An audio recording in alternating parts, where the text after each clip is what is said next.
I'm Pops, and welcome to What's Your Story? Oh man, where we get into life lessons and words of wisdom and different stories and things like that and passions. And that's what we're going to do. We're going to talk about a passion, a love, if you will. MAGITEK Mags is my guest. Mags, thanks so much for doing this with me. It's going to be a blast, I think. Oh, yes. Thank you. Thank you, Pops, for having me here. And hey, y'all out there, and make sure you hit that like button and share the video out. That's awesome. Awesome. If you're catching this on the premiere, your comments are welcome. I try to follow along and catch up later if I can. But yeah, if you're catching it after the fact, please leave a comments, feedback, thoughts, other ideas and guests you'd love to see as well.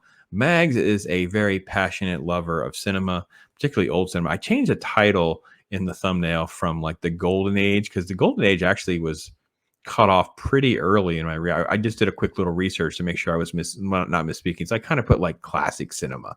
So I think what you and I would think of is more like probably now would probably be fair to like the 70s and older, but Mm-hmm. definitely stuff that's like 60 and older, like the Mm-hmm. stuff from 1960 and older. But even some of the stuff in the 70s now, before we get to, and actually, to be honest, because I recently did that Towering Inferno video, I feel like that may be the last benchmark because that's right before Jaws, right before Star Wars, right before everything changed radically.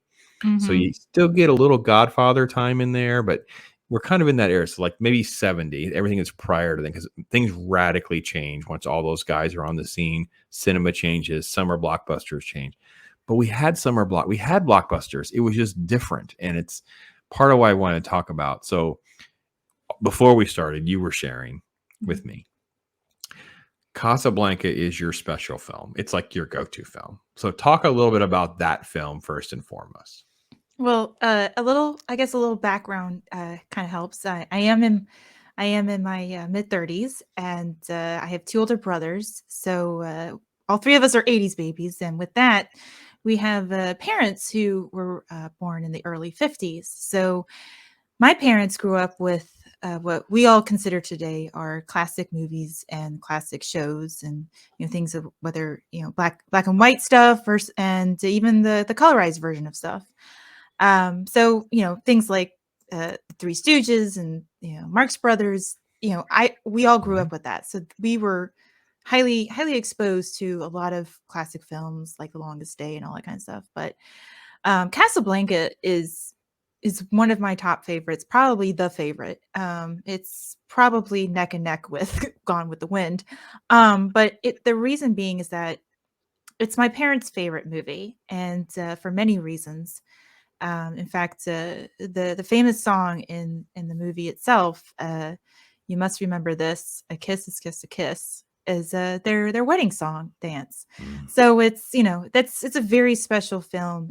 And I think as a film in as a whole in general, it has like everything you need in it. There's a little intrigue, there's a little suspense, there's a little murder, there's the effects of World War II, people trying to leave Morocco area, and and a love story. So it's just there's a lot of stuff to unpack in this film in general. And it's just there's a lot of emotion, there's a lot of action, there's a lot of heroism, and the human element too is beautiful because everybody's struggling. um so you can relate to all the characters and what they're feeling and what they're going through. And so it's definitely my number one film because I can't get tired of it. It's a great film. Highly recommend it.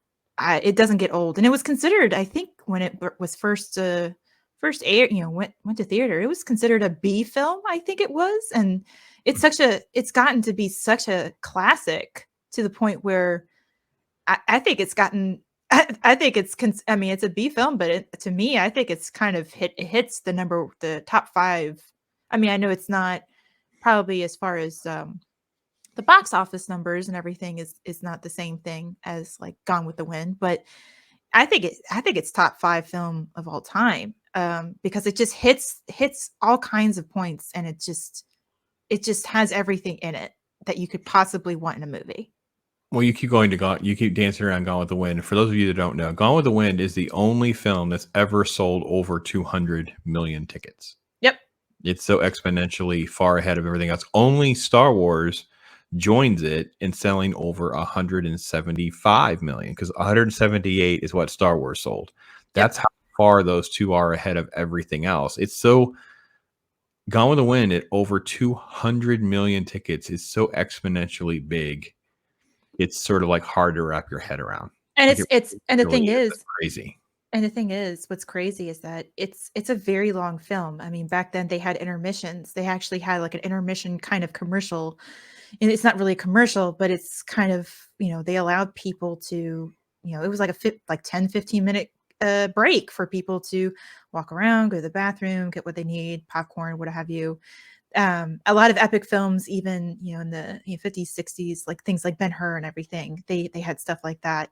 I highly recommend Hollywood start doing that if they're going to be doing films more than 2 hours, please, because that would be Yeah, they perfect. gotta figure some things out. Yeah. You lived through it, so let's give you some scope. Let's give some scope for folks, Mhm. because you lived through the Avatar phenomenon and the Endgame phenomenon, right? Those were our Mhm. two biggest ones we've had in the last several And years, right? and Lord of the Rings, but that would be earlier. Yes. But I don't think ticket sales are there. My point is this: Yeah. that more people saw, like twice as many people saw Gone with the Wind as saw Avatar or Endgame, or as many more people saw Gone with the Wind than Avatar and Endgame combined. However you want Mhm. to do it, that's crazy, isn't it? When you think about how frenzied things were for those two movies. I know. It's incredible, and even with if you adjust with inflation and everything else, with Gone with the Wind, it's still top dog. Oh yeah, Um, it's almost $2 billion. and, back in that time, I know people will say things like, "Well, there wasn't a lot going on, the theaters was kind of like watching TV and everything." Sure, you can argue that, but it's still like nobody has ever reached that amount of tickets. Like it's untouchable. It's kind of like the secretariat of the Belmont Stakes kind of thing. Like, people could argue like, well, there wasn't much competition or, whatever there, so there's not TV or streaming vying for it. Still, it doesn't matter. Secretariat ran 31 lengths and still beat the world record. Gone with the Wind, ran, so to speak, per se, and just, completely has still, so this very day, decades later, still blows everybody out of the water. So it's just nobody's Right. able to reach that kind of Yeah, that it's a silly. impact. No competition is a silly argument. When you talk about, like, Yeah. Avatar, The Way of the Water has no competition for almost a month, and it's made all this money, and you have other films, but think about, what you have saw. But I remember the Jaws frenzy and the Star Wars friends. Star Wars went on for months. I mean, this is crazy. And I gotta be honest, Endgame did too. Avatar did too. It had more of like by the time Avatar was coming down, the Oscar Mhm. surge was so big for Avatar, it created like a whole second bubble for Avatar. That's a little different than the Endgame bubble. Mhm. Um, but yeah, it's so those two are sort of like in pinnacles kind of by themselves, especially for you. Let me throw one out that I think is probably one of the must watches for a cinemaphile. Like you really need to put in your head like when this film was made, and that would be Mhm. Wizard of Oz. Like Wizard of Oz is this Oh, yeah. special project film that is sort of like a miracle. Like it's crazy to think about when it was actually made. It's, because that was that I'm probably getting this wrong, and Pops, you can probably correct me because I'm It not was really good with 1939. I was gonna say it was late 30s. Thank you. Yeah. But, Mhm. during that era, you're talking about the trying to get off the Great Depression, going into war, and it's like a musical epic. That's what I call The Wizard of Oz because it's such a type of story that spans and has a journey. And it's, for at first it's in black and white, and then it's colorized in Wizard of Oz, and it's back in black and white again. And that's such a unique take on that kind of story. And it works. It makes sense. I mean, Mhm. and the color of the costumes, the sets alone, the the musicals themselves, it's just astounding during that time. And a time of where people just didn't have enough money, and yet it's still even that holds up But to it's the this same day. time, it's the same year as Gone with the Wind. Yep. right? It's the same. So basically, the people during this time is as poor as they were, as quote little competition as there is. Wizard of Oz and Gone with the Wind both come out the same year, and only 3 years later we get Casablanca. Yep. So within this 3 year bubble, you have these three classics that change cinema, blow cinema up, make everyone interested in film and theater and the whole experience. Like part I wanted. Entertainment alone, even that time period was even with Mhm, sports. And because if you look, because I'm also a horse racing fan, so if you look at it this way, there were a lot of Triple Crown winners during the 40s. So people were still just kind of keep this in mind, people who are out there. People were still spending money to do things, to see these mhm, things, whether it be in the sure. cinema or at the racetrack or sports event. It just doesn't matter. People were still going because they needed here's the key word, escape from reality. Yes. And these entertainment venues, like and movies in general, like Gone with the Wind, Wizard of Oz, Casablanca, they provided that escape, and that's what people went to. They wanted that. So Well, I I think wish that I wish it's current it's Hollywood it's could understand that. oh, isn't it so true, right? So, and then again, if we even back up a couple more years, like 2 years before that is when Snow White and the Seven Dwarfs came out. So you have sort of really a 5 year window. If you The want to put it cartoon. like a, Yep.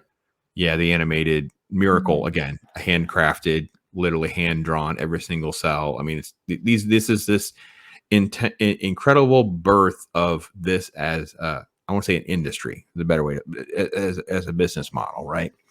So when you look back and you watch these, I know you grew up watching a lot of these films and that kind of thing. And I know we just did a stream together. We recently talked about 12 Angry Men, right? For instance, Mhm. right? And we both have an appreciation of this craft and that kind of thing. Mm.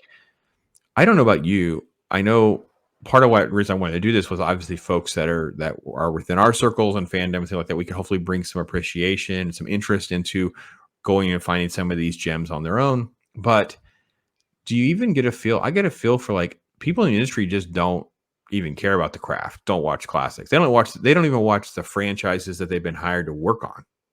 So it it, it's almost unfathomable to think that we've gotten to this place.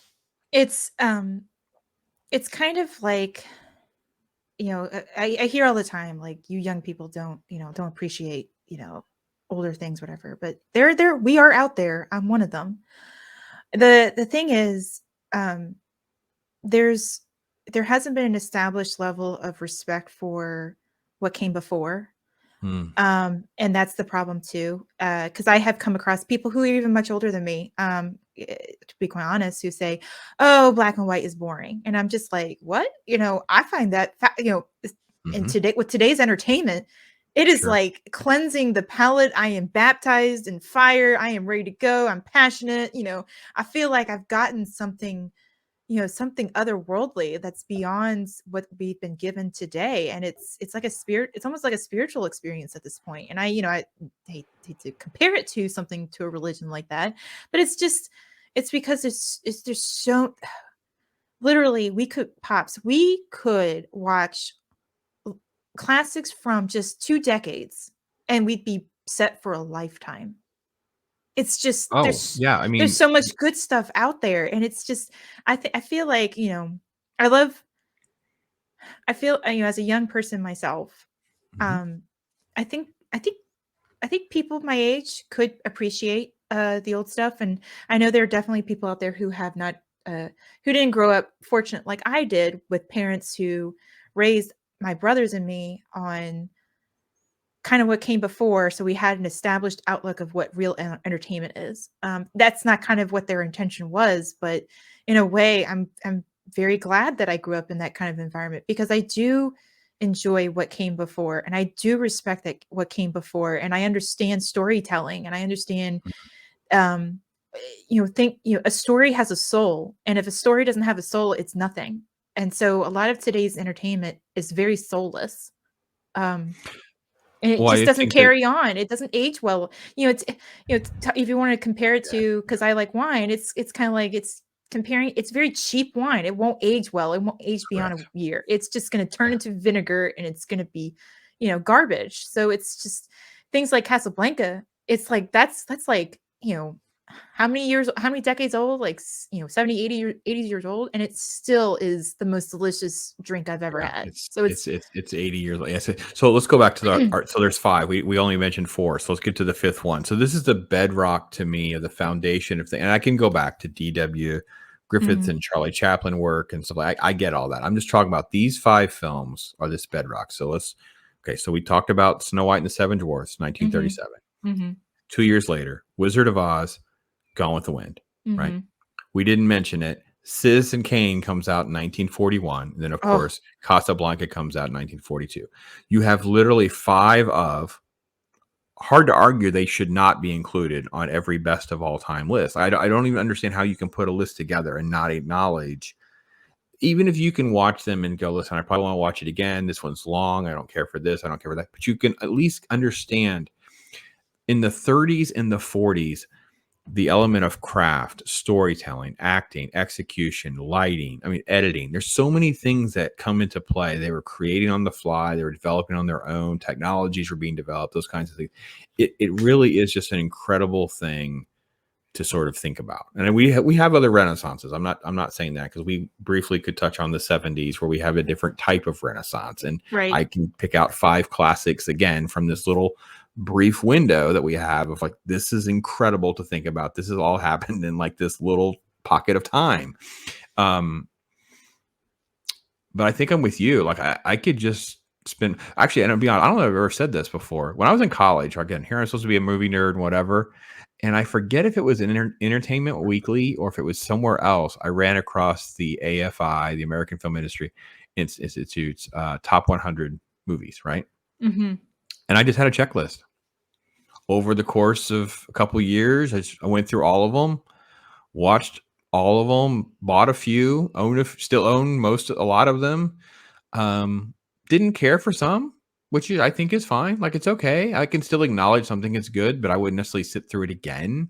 right. I'm not the biggest fan of Citizen Kane as a lot of people are in the sense of rewatchability for me. Like it's like, okay, that's fine, but there are others that I like more. It's okay. Like I think that, but there has to be a nuance of appreciation of pieces of things. Like we were talking about 12 Angry Men, when you're watching the nonverbal performance on screen, when you're watching the camera and the way that the little movements of, this beat has this many people in frame and this beat's a close-up shot and this beat is this. It's like you see things that were so thought out then.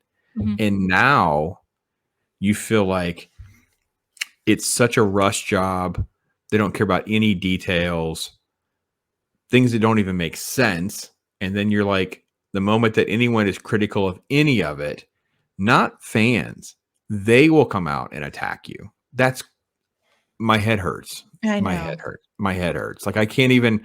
I just did a review, which I'll drop in a day or two, of Nope. Have you heard about Nope? I've heard of Nope. I think, okay. Some It people made have my talked head hurt. some people have talked I've about heard it. I've heard really good things. I've heard really bad things. I know there's people that want to give it awards. I'm missing some things.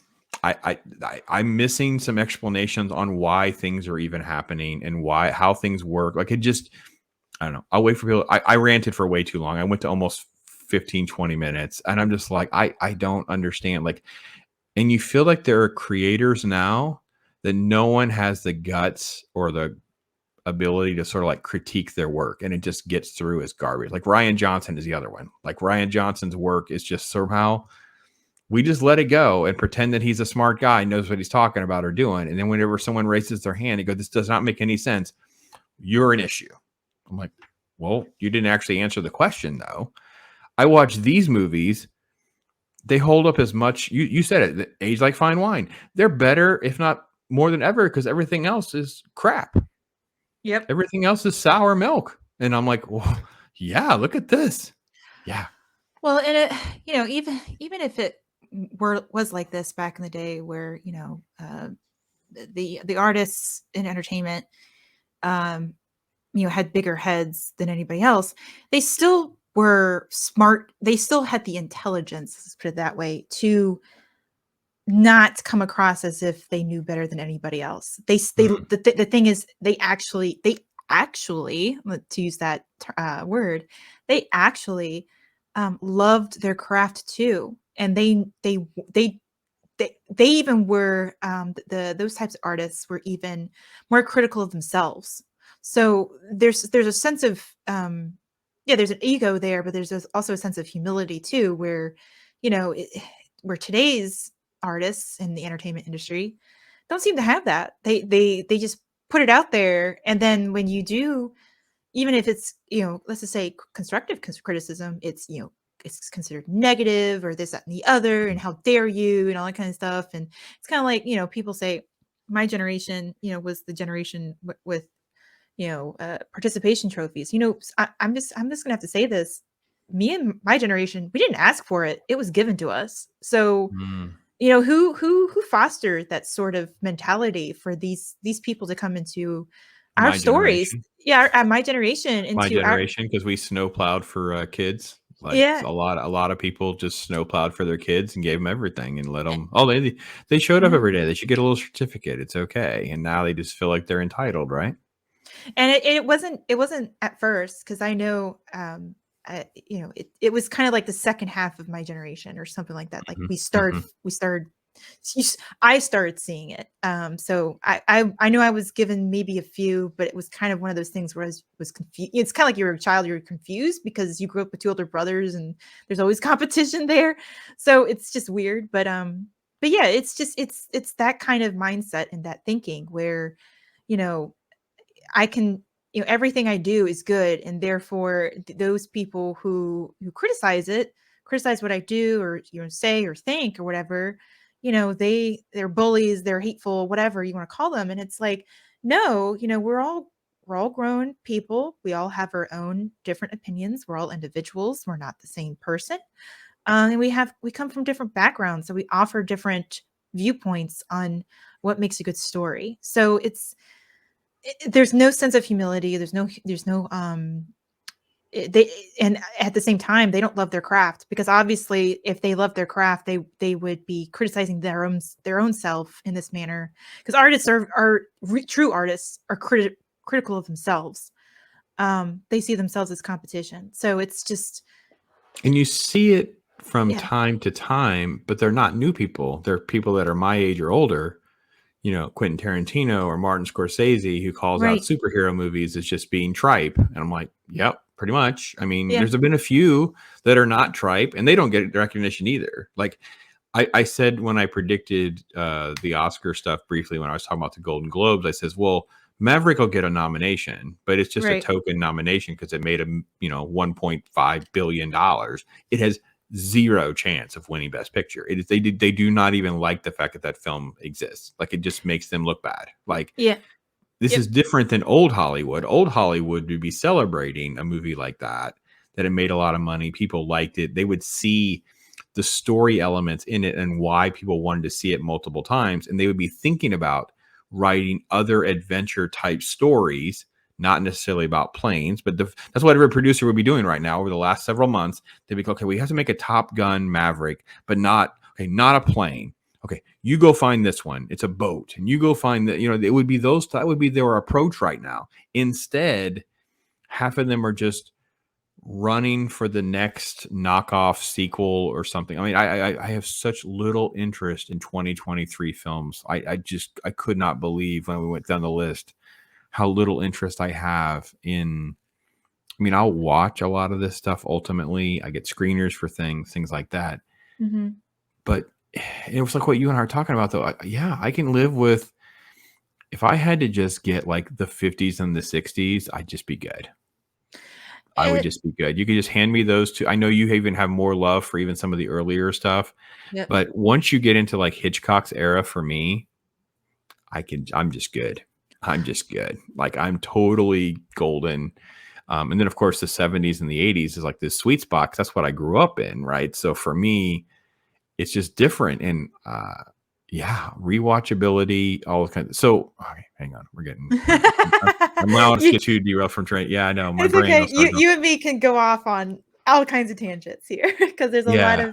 of and to be quite honest, a lot of these movies, the um classic era of Hollywood, they did set the stage for everybody else following afterwards. What was the standard, the precedent, and everything else. Now, of course, styles change, the generations change, and what their tastes are. But I mean, if you look at the list of stars alone during the 30s and 40s and even the 50s, the list of stars were just it was so deep, so had such depth to them, and very versatile stars, let me tell you. And it's just Yeah. from Gene Kelly and his dancing, and Fred Astaire, and those two being the top dogs of dancing. And I consider them as kind of probably top 5 actors, to be quite honest, because they did it all. They could sing, they could dance, and they could act. Like they could do it all. Like they were the most versatile actors of their time. I mean, that most couldn't even do dancing and singing and all that kind of stuff. I mean, that's really hard to do. And then you have people like Cary Grant, who does comedies and serious film, like Hitchcock, North by Northwest, or what was the other one? It was I'm not really good with titles or names right on the fly, but it's it's another Hitchcock film with Ingrid Bergman, and he's like a spy. He's like a federal agent or something like that, and she has to spy on a post World War II, Nazis and all The that kind of stuff. Rebecca that you're thinking of? Is it Rebecca? Suspicion. Notorious? Was it Notorious? I can't quite remember. But it could be Notorious or Suspicion. I'm not sure which one. Yeah. Yeah, but that's another great film. Like it's so good. So you go from him with Bring Up Baby. I think it's Bring Up Baby. Where he and Ginger Rogers, I think that's the correct film. Again, I can mix things up. So just because I like classic film doesn't mean I get it correct. That's right, film. Yeah, okay. Katharine Hepburn is in that one though, right? Okay, Katharine Hepburn, and then there was another one he was in with Ginger Rogers, and they are scientists. Oh gosh, and they had a monkey does something to the formula. Monkey Business. Monkey Business. Yes. Isn't it Marilyn Monroe in that too? Yes, I think that was like her first film or something like that. Is it really her first film? I don't know if it's her first film. I know she's in it. Because she wasn't a star. She was like a I she remember. Man, I have not watched that movie in forever. In a minute, she wasn't top billing or anything. So so Ginger Rogers, Ginger Rogers and Cary Grant. I mean, that's a silly movie. That's funny, but Cary Grant is great in that. And then he does something serious. It's kind of. You have these magnificent figures that they're not what do you call it, single dimensional or one dimensional? Yeah, one dimensional. No, they're not one dimensional at all. No, and reality is we don't even have. I mean, first off, we've aged out of multidimensional. Like it's so few and far between. I mean, Tom Hiddleston and Benedict Cumberbatch, they're not even American. They would fit that category. I think Hugh Jackman is probably the most talented performer we have right now, fitting your category of someone who can sing, dance, and act. He can do everything, right? So Hugh Jackman is in that category. Ryan Gosling is kind of in that category, right? Didn't he sing in La La Land and stuff? Was it Ryan Gosling? I think so. Yeah. Yeah. So I mean, I'm not a huge fan of musical type stuff that's been modern. So I'm not a huge fan, but I could at least I give credit where credit is due. They can definitely be that talented. But that stuff is all exceedingly rare now, and I don't know that it sells tickets like it used to. Like these people, because they would have to go to Hollywood and stay there, and they would work 3 films a year, multi-picture deals. They lived a life that was so different than now, and now it's most like social media and all of this. It's just made things so different, and we can't undo that. That's fine, but I don't want to see. I think because too, not taking away from some of the stars today who truly worked their butts off to be where they are, but the stars then, the amount of what they received in money and what they had to do to get there is quite different than today's era. Like they worked their butts off like every single day, and they had an extra job on the side. I mean, Jimmy Stewart, a lot of times, Jimmy Stewart, we all know who Jimmy Stewart is, but he started off with doing some commercials and all that kind of stuff and doing other things on the side. So it's kind of, it takes a while to get there. Like you had to work your butt off to get to stardom. Um, Yeah, because there Harrison there Ford would be one of the more modern examples of that too, right? He's a carpenter who yeah. happened to be on this set when they're doing this. Next thing you know, American Graffiti leads to Star Wars, which leads to Indy, which Star Wars again, Indy again, Blade Runner. I mean, it's just So yeah. So okay, so we get too far away from it. So Yeah, when I you know. because you've mentioned, you've talked very freely about some of your favorites and that kind of thing. Mhm. What would be one of the things that you'd recommend for people to go to digest it? Let's say they're sitting there, they're hearing this. Listen, it's all well and good, but I don't own these movies. I don't know where to get them. This is not my thing. You're asking me to do. I know there's been. I'm doing a video. I'm going to drop on Tubi, which is about. A lot of these classics are not the ones we're talking about. There's a couple. Mhm. I know Mhm. 12 Angry Men was on there. That's why I went back to Tubi for a minute. What are some of the things that you do to watch some of these? You mentioned TCM. Is that what you would think is a great option? TCM is a great option to get yourself started. Now, sometimes it's a hit or miss with them. Mhm. I know my parents and I have gotten frustrated with them over the years a little bit because there could be sometimes they have missed opportunities and they have like a film that they show that's kind of like who are these people? It's kind of like they try to dig in deep in the archives type of thing, and it's really like an E film, like E or D level type film, and it's like, all Hmm. right, you're missing an opportunity here to show this type of film. Depending on the occasion, whether it's a star who just died or something Okay. like that. Stuff like that. So it's a little frustrating, but TCM does offer really cool segments throughout the year. What they do is that they do Summer Under the Stars, which they highlight a big name star, especially from the past, and they showcase their movies that they were in, and especially very familiar type movies. Like if they do Charlton Heston Day, they will show like movies like Ben Hur or Ten Commandments, which are two great, fantastic films in terms of how you can create an epic and still capture the imagination of the audience. Of course, that was Yeah. during an era of like the big epic, kind of, I would say, religious era where we had things like Cleopatra with Elizabeth. Elizabeth Taylor. Yeah. Thank you, Elizabeth Taylor, and things like that, and like Michelangelo, the story of Michelangelo. I forget, Agony and the Ecstasy. I think maybe I'm Mhm. wrong with the title, but stuff like that. So it's just there's there's different things to see. They do have little segments like that. I know if people live out in California or what have you, they've been trying to do things more on social media and getting people to meet up and do things like that to watch films together in some of the old timey theaters and what have you. Another way you can get yourself into film is to look through the Fandango series for Fathom Events.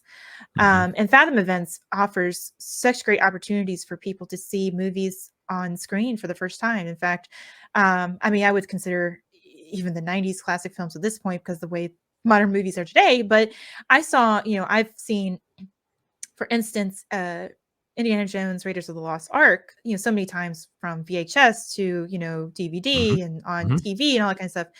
I saw that movie in theater for the first time on the actual screen, and it Yeah. was such a different experience Oh that yeah. the movie's already great. Like it's like Sure. I see it like over and over again, y'all.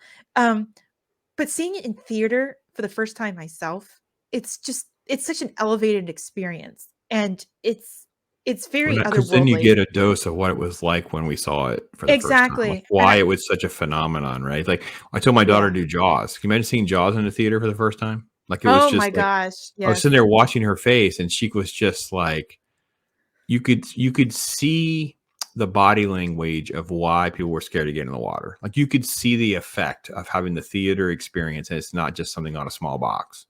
And just Um, the yeah, practical effects. I mean, yeah, I'm one for, I'm an original trilogy person, y'all. I'm sorry.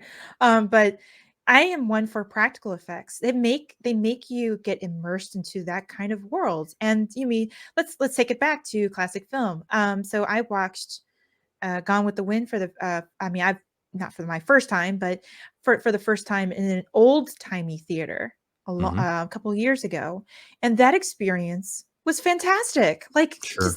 just it made me think how people, putting myself in people's shoes when they saw that movie for the first time in theater. It's just so I highly recommend checking out films, y'all, through Fathom Events. They do, there are They did a some good lot of ones. anniversary screenings. I was doing Yep. a better job of covering that stuff for a while, and I don't have the press relationship with them I used to have because of them. I was able to experience a lot of what you're saying, like take kids, and my wife and I were able to re-experience things we did when we were young. Like we saw Dark Crystal in the theater again.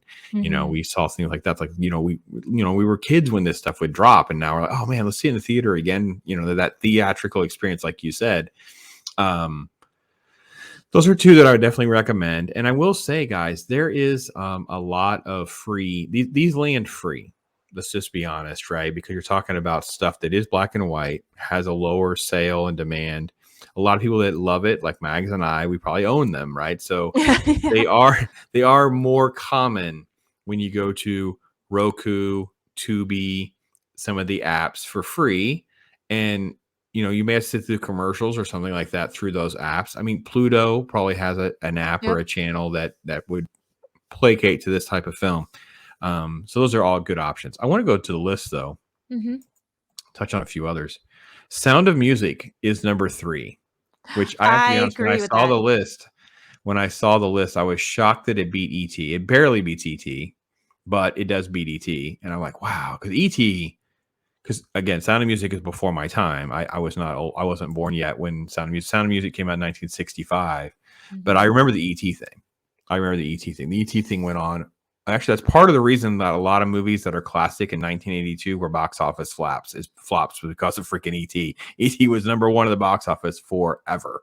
It was crazy what the ET phenomenon It's was. funny, if somebody said Sound of Music or E.T. in terms of what would be my choice to watch, any time of the night or, anytime, any day, I would pick Sound of Music. It's not nothing against E.T. I like E.T. It's just not my cup of tea, I guess. Maybe I and know you would pick Sound of Music. Just I looking. would pick Sound of Music. There's a lot to unpack in there too. Yes, it's a musical, but Julie Andrews, oh my gosh, she was beautiful, even, as so young, and just her voice is fantastic. I'm a singer, so I get little, giddy when I hear proper singers sing on film like that. Because some people sang back in the day. Oh well, they quote unquote sang, but then it was like like she sang, like that was real singing. Like she didn't have lips, somebody singing for her. She didn't, wasn't like a concert where it's probably they're singing to their own soundtrack type of thing. It's like this is real singing on on set. And then not only that, but it's not just it's a love story. It's based on a real family who are the rest of the living family. They live in, I think, Vermont, I do believe. Yeah. So it's it's based on a real story. It's a very tragic time in Poland, and or like the people there, as somebody who is a quarter Polish, and my grandmother who is 100% Polish. It's just, hearing stories such as that is fantastic, and gives you an insight of, you know the people in Europe during the time of World War II who tried to stand up and who were, being surrounded and trying to do what they could, and the types of people that were betraying them too at the same time. And it's just, yeah, it's it's a great story. I know people don't like some people don't like musicals. I don't particularly care for modern musicals, but I like My the wife old. teases me because I'm not as much as I love movies, even like the musicals. It gets to the point where I'm just like, yeah, I'm kind of done. I don't I really mean, want to but be good. how can you I get don't. upset at a No, I'm do not for you upset. and Not, you? no, not upset. Just like I just, I'll pass. Like I'm good. You know what I mean? It's okay. It would be like, it's like people who are have an aversion to like war movies. It's like, okay, Yeah, I get it. I I get understand. it. Like I get it, right? So, um, So, okay, so we talked a little bit about some, and I'm sure chat, you guys are going crazy with suggestions. You're mentioning it. I'm sure you're mentioning, I don't even have to look, right? Because obviously we can't. This is a premiere, right? So I guarantee they're mentioning things like Maltese Falcon and Grapes of Wrath and Oh Bridge Over gosh. River Kwai. And they're Yes. mentioning these films that are just these. So here's the thing. How do Yes. we, because we live in this age where people don't want to expose themselves to black and white. They don't have patience. So I have no idea why they're watching 2 and 3 hour Black Panther movies, but they will excuse away watching movies that are like these epics. And like you mentioned, Ben-Hur and Ten Commandments, to again, two more that are, greatest ticket sale, greatest films of all time. Won't give them a chance. I don't know what to do. I'm at my wit's end other than we're just going to talk about them. We're going to do reviews. We'll put them out there one at a time. We'll just keep saying they're great.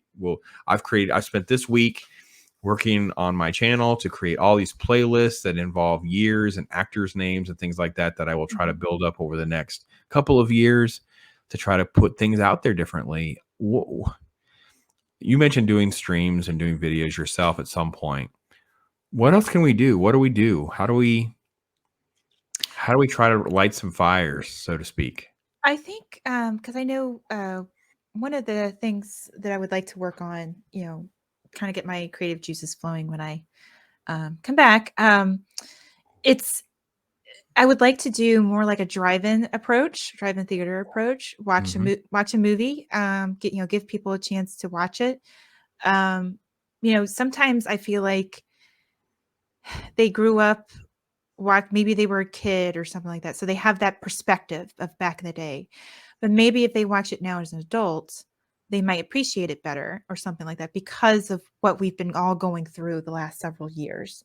Um, Hmm, and that's maybe true. there's a There's different truth to that. it's a different life perspective as well because as a kid you may think it's boring. I didn't, to be quite honest.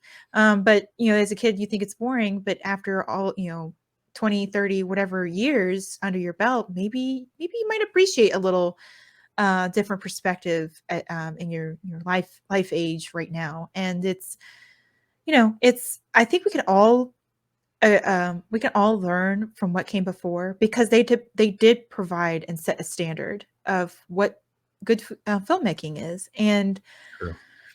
it's you can people will always say things like, well, everything needs to, some people fight for like, well, it needs to be family friendly content, or I'm tired of family friendly content. I grew up I grew up watching like movies like Double Indemnity.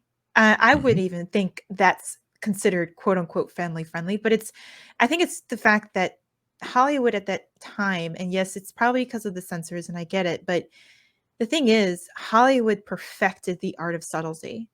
And that is such a craft that is so smartly done back in the day that I don't think Hollywood understands what that even is. No, they do not get it at And all. it, And the it reason I know they don't get it, Max, is because they don't appreciate Indian cinema. Because n- I've been kind of down that rabbit hole with several other creators, and you talk about a culture that still believes in modesty and respect and dignity and those kinds of things. They treat these things like they're second class citizens. And some of these films, I mean, Sardar Udom wasn't even nominated by their film board because they felt that it was too anti-British. This okay, it's a very hard film to watch. I get it. It's like Saving Private Ryan or Hacksaw Ridge, but this film was better than any film that we had nominated that year. I oh, watched them that year. It was, again, it's not necessarily the best film for decades or anything like that, but the year it came out, there was no reason this couldn't have been in conversation. But oh no, no, no, no, because they don't get it. They don't. no. They refuse. They refuse to understand the legacy that we're touching on. That kind of thing. So let me ask you this: of the legacy stars that we've been talking about, those kinds of things, what is one that you have probably seen Oh no. everything they've done or something like? Because for me, it's probably, even though I wouldn't say it's like my favorite, I will say I've probably seen most of Jimmy Stewart's resume. Like, I just, because so many of them are good, cross pollination with working with Hitchcock so much, he's probably one of my favorite directors. Just those kinds of, so it's like, I have to put Jimmy Stewart on the list, not because I think I've seen that many of his films.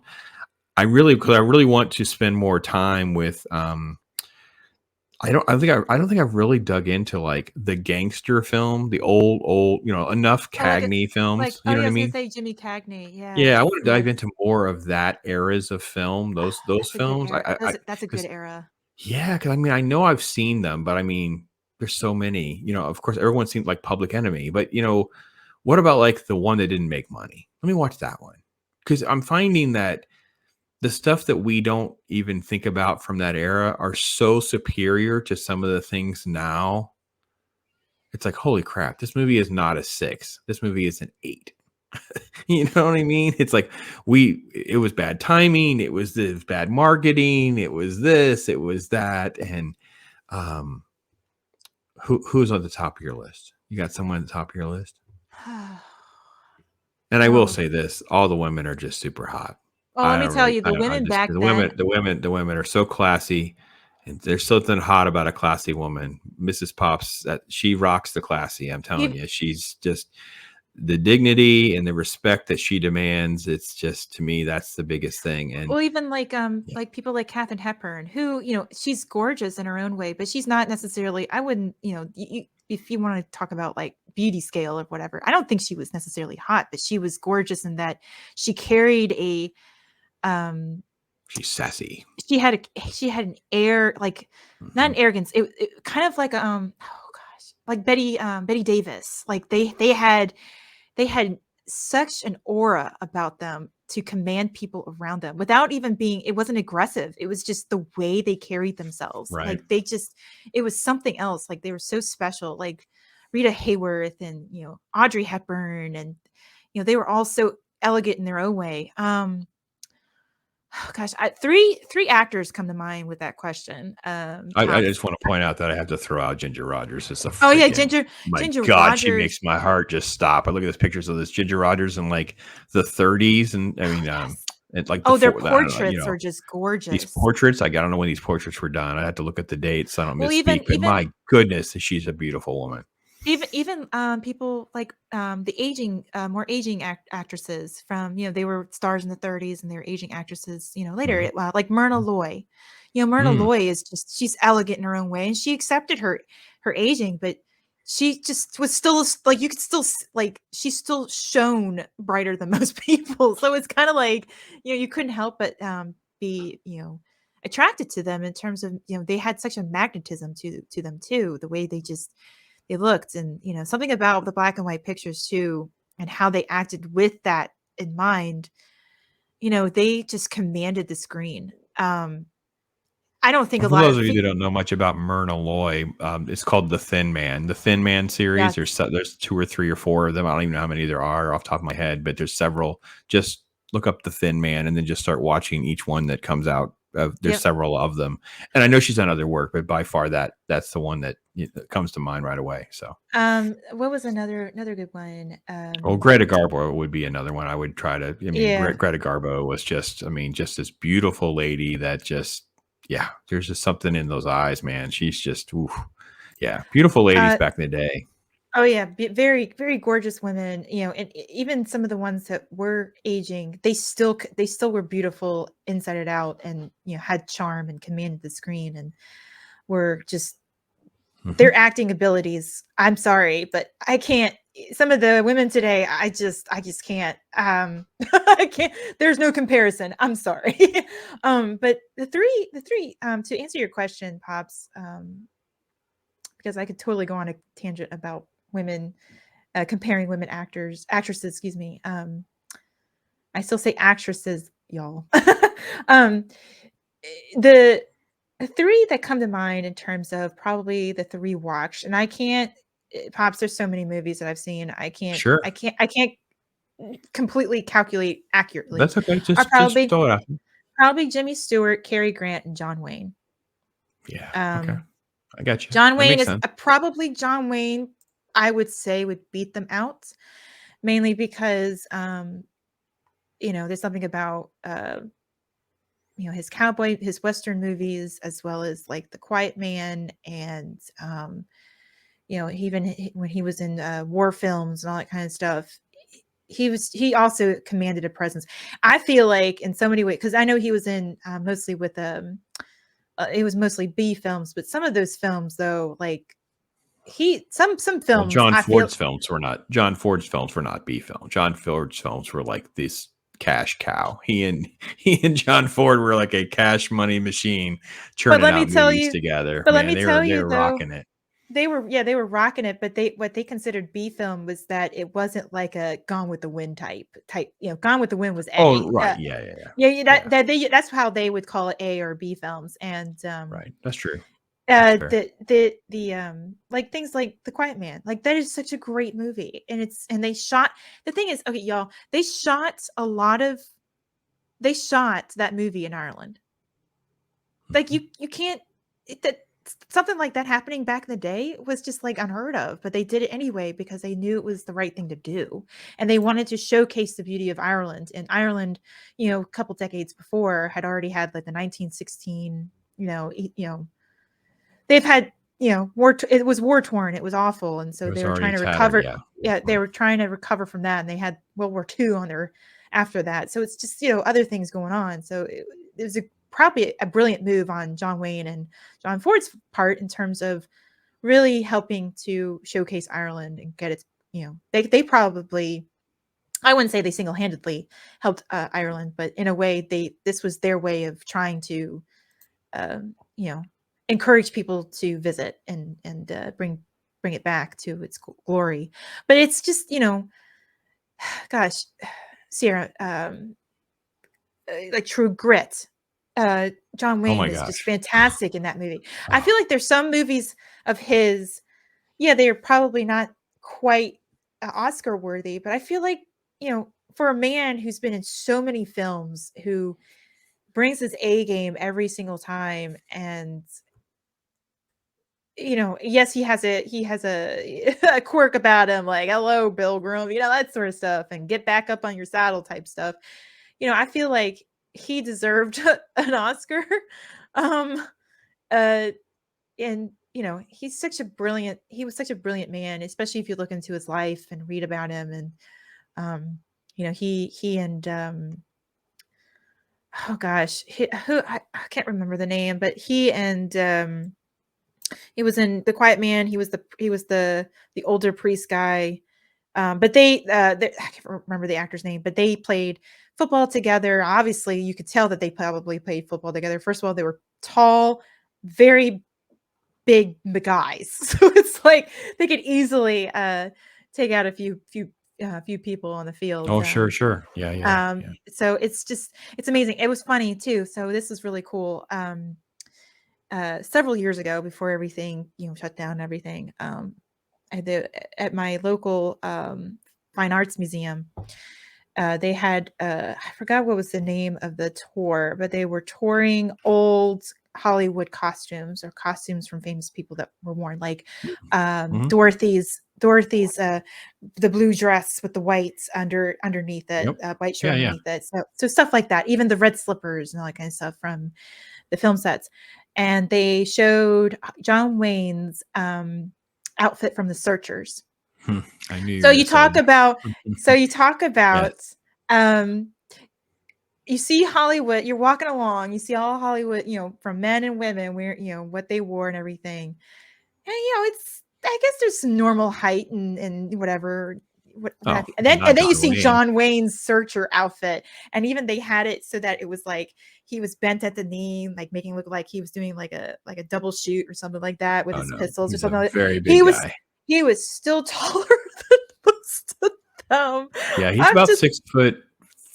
I don't know. Some of the guys will correct me. I'm not going to look it up. 3 or 4. He was like 6'3", 6'4". He's a football Yes, player. he He was was a football pretty player. big. He's a big guy. Big Yeah. guy. Yeah. Yeah, and So, all right. Let anyway, me. so I'm sorry. I didn't mean Yeah. to. No. We'll have to. We just have to kind of keep driving because I want to make sure I get the most out of your time. So I mean, no, obviously, as at least doing some type of creator work, joining other streams and those kinds of the things. What are some of your goals, or how do you want to see highlighting this type of cinema? What would be some of the ideas that you think we should do? I'm not really a huge proponent of watch party as much as I'm like a play along. I don't mind doing like commentary play along. I do kind of my approach to Talk Hard. I mean, Talk Hard sometimes is rushed because we only do set aside an hour and a half. But some of these films probably require at least 3 hours to at least do that properly, and even then, that's rushed for like epics and stuff. Mhm. What were some of your ideas, or what do you think are some of your suggestions are with figuring out ways that we can try to showcase, I mean, that's the best word, showcase and highlight some of these classic films? I think maybe doing it from a theme perspective. Like I was thinking about Mm, the drive-in movie theater type situation where, mhm. do something through Discord and do like a movie night or something like that. But if Okay. it's, for instance, if it's February, well, it's it's Valentine's Day, so depending on how many times you want to do a movie or whatever throughout the month, maybe make it based around Valentine's Day romance or whatever. But it doesn't have to be necessarily just romantic. It could just be could be, like for instance, again, Casablanca. There is there's a love triangle going on, but it's a beautiful movie in that it doesn't necessarily have to all fit into that theme where it doesn't need to be an affair to remember or random harvest or something like that. Um, or even like Roman Holiday. I mean, that's a beautiful love story too, but it's I wouldn't consider it, some people automatically think when they think Valentine's Day, oh, rom-coms, that's today's. No, there are other movies out there that can have romance that can be noteworthy and be able to capture the interest of the audience without it being cheesy. Um, so there, maybe do something like that. Or like, for instance, in March, one of my ideas for showcasing, maybe doing some drive-in theater type stuff is to showcase movies that are Ireland or Irish based. Like something like Donovan's Reef, which has John Wayne in it, that has some Irish flavor to it, and some influence there. Um, The Quiet Man, and even it's not necessary. I wouldn't say it's classic era, even though I guess for us it is because it's the 90s and there are great movies even in that era. Waking Ned Devine is from the 90s, so that's another Yeah. classic too. So it's just kind of keeping trying to keep it a balanced outlook. Don't I wouldn't say um, stay in one era or stay in one decade, but maybe try to switch it up a little bit to Mm. keep interest. Or if you want to do a double header, sure, that's fine. But just try to keep it, maybe theme based to be able to gain interest. Maybe do like a movie preview video, like a minute or two, depending, kind of like you're doing an advertisement or something like that. And Sure. like how TCM shows the old, what do you want to call it? The old trailers, what they used to look Mhm. like. You see before the main event occurred.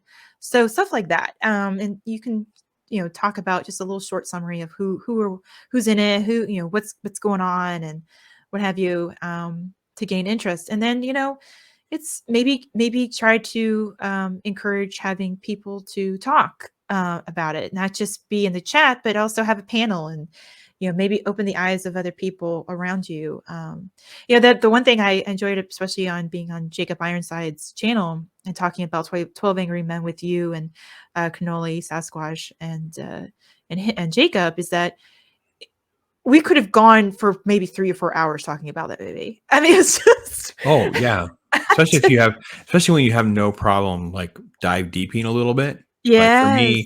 for me, a lot of times, because we're, like, literally talking generations away, we've lost sight of who some of these people are because they're not the uber famous that we were mentioning, right? They're not, like I was mentioning, this guy played the detective in Psycho, and this guy is so you start to get into this lore, like, holy cow, this is because you get removed enough that you don't have all those dots easily connected. So I Mhm. really love that element. And then of course, we love talking about craft. So you're talking about cinematography, you're talking about editing, and you're talking about, nonverbal communication, and, why does he have his hat on? Why does he take his tie off? Why is this, that's the beauty of cinema. That's the beauty of filmmaking. And I just don't find that very often these days. I just don't. And I really am enjoying this. I'm glad we did this conversation. This is really kind of what's driven my Throwback Thursday idea that I had from I don't know how long ago I was doing that kind of stuff. And I'm like,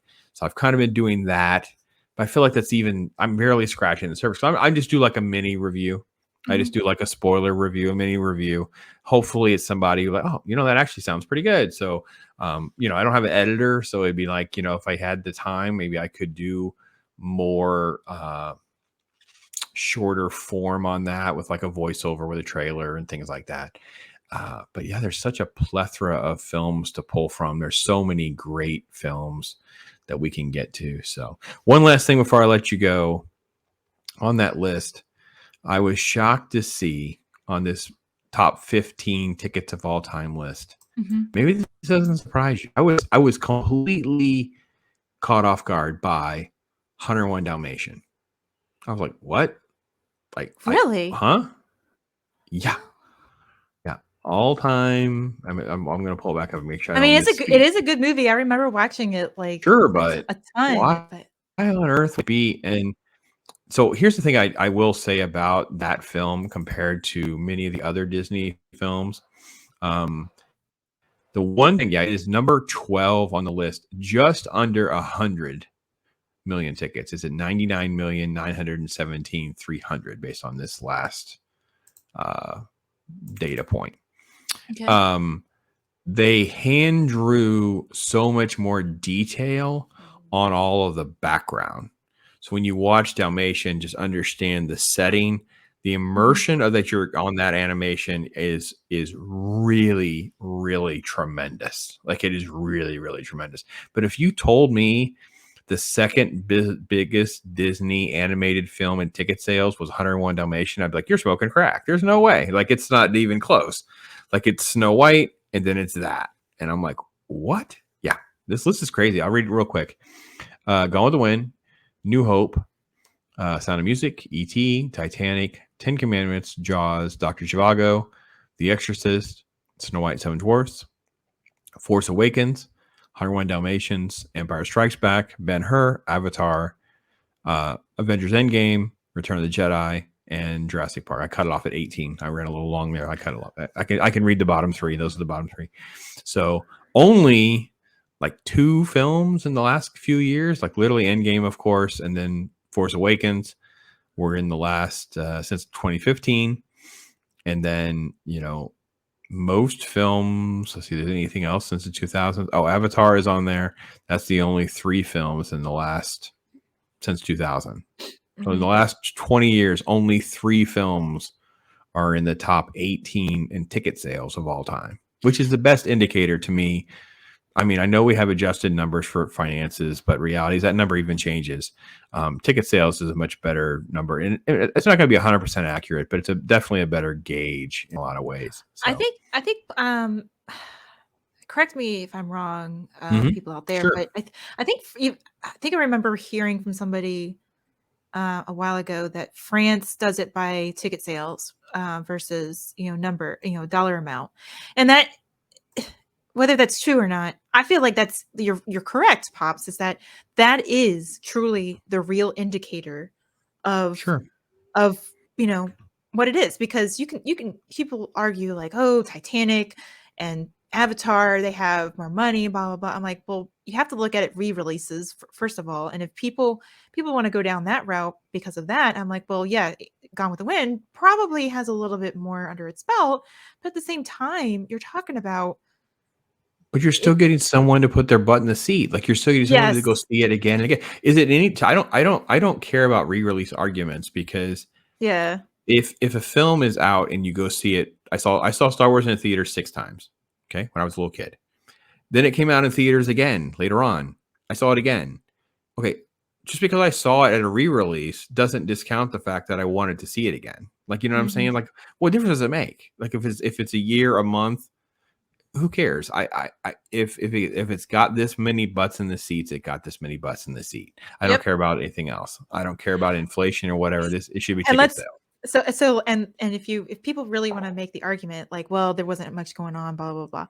How about this? The population size of the population size was not the same thing at all. So let's have a real argument here. Per capita. Think about. I mean. everyone and their brother saw Gone with the Wind how many times. Like it's statistically just a crazy situation. I personally think they don't want to use ticket sales because it'll make them look bad, right? They can't get on the radar screen. Yeah. They just can't. They're not. I mean, literally 3 movies in the last 20 years even make the list, and those are like 3, rare unicorns. Like, it's extremely rare with time and place on why Endgame, Force Awakens, and Avatar make that list. And I'm not sure about the ticket sales on Maverick or the new Avatar movie. Maybe they'll crack some of these lists. I don't know. I didn't really dive deep into modern numbers. So, but Mags, I kept you for a while, and I appreciate you so much in doing this. Folks, listen. I'll put the links there for Mags so you guys can check out her channel and stuff like that. She's kind of juggling real life just like the rest of us do. So, sometimes there's content directly on her channel, but you can reach out to her and connect with her because she's on a lot of different shows. She supports me and my channel as well as many others. She's a big, passionate member in the fandom, and we love her very much for that. And it's been great to spend time with her, do this, talk about cinema. I love all you guys in the comments. I know you guys are probably going crazy. And even after this is over, not on the premiere, you guys will be adding more comments, and we love that too. So feel free to do that and reach out to us anytime. But Max, thank you again so much for your time and spending time with me, hanging out, doing this. Thank you, Pops. This has been a real pleasure. You're right. There's not enough conversation. And look at us. We're from 2 different generations, and we're talking about something that's very passionate to us. And I feel that this era in entertainment, the audience itself could really use this type of conversation to discover other pieces of art from the past. Despite what Hollywood wants to say about the past is there. It's a foundation. It did bring us to today, and it does make us who we are, and we can learn from it. There's so much to learn from a lot of these classics because they do still hold up. They have that human soul. I think we could all benefit from learning from what came before and seeing what Hollywood had to do to really gain butts and seats, to be quite honest. So. All right. So I'm going to play our credits, and I'm going to make a little tease after this with Mags. If you are not a member, you might want to be a member. I'm going to do a members only clip with Mags after this. It's my first members only clip for this, but I'm going to tell a story I have not told, I believe, on this channel with Mags. I also want her thoughts on something like this that might have happened for her, but you have to be a member to get that clip. So that'll be my little teaser. But here's our outro. I'll have to edit if I need to, but check out our members only clip if you're not one.